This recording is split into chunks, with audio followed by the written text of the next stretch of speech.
I think you could also say it goes into liturgy. Like it goes into, I'll just put it up here. We have some verses that just begins teaching doctrine of creation, that the nature of God, infinite, eternal, unchangeable, framer of heaven and earth, that he created man, male and female, in his own image and after his own likeness, and that through transgression there was a fall of man became fallen.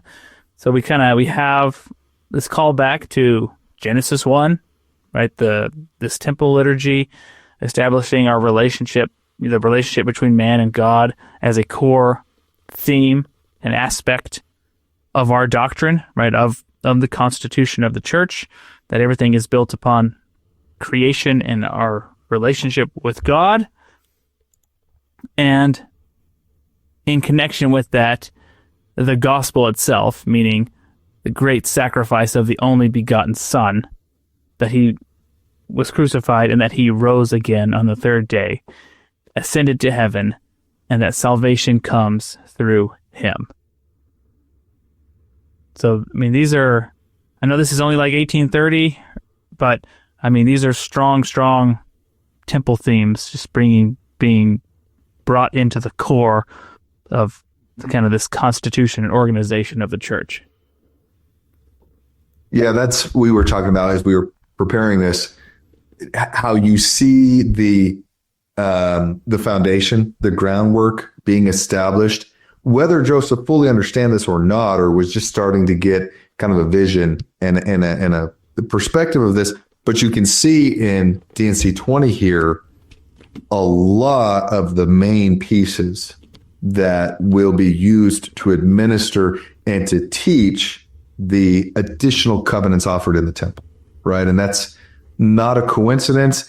And again, kind of plugging the temple series we're doing, some of these things that are used in the temple, we can kind of gloss over them at times. Like even you and I joke about, like, wouldn't it be great if we could go to the temple? There's like a fast pass. It's like, hey, 15 minutes in and out. Like for those of us who have gone quite a bit, like, hey, let's go do a quick 15-minute session and get out. But then you see that what is being taught and the whole creation narrative and everything that happens to Adam and Eve and everything that's taught afterwards, this narrative that's used and the liturgy and these mechanisms, there's so much depth in them.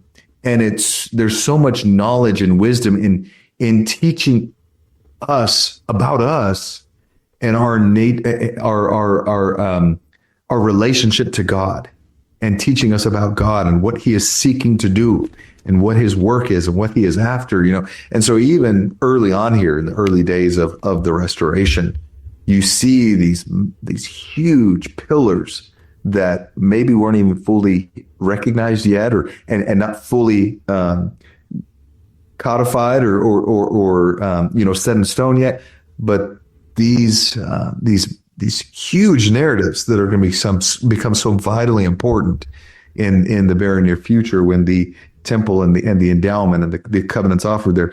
I mean, these ideas and these concepts are so fundamental that they help establish the path forward to entering into the presence of the Lord. Like, that's how critical they are. You could see that early on here in this revelation as well. Yeah. Thank you for watching. If you found this content spiritually enlightening, please like, comment, and subscribe.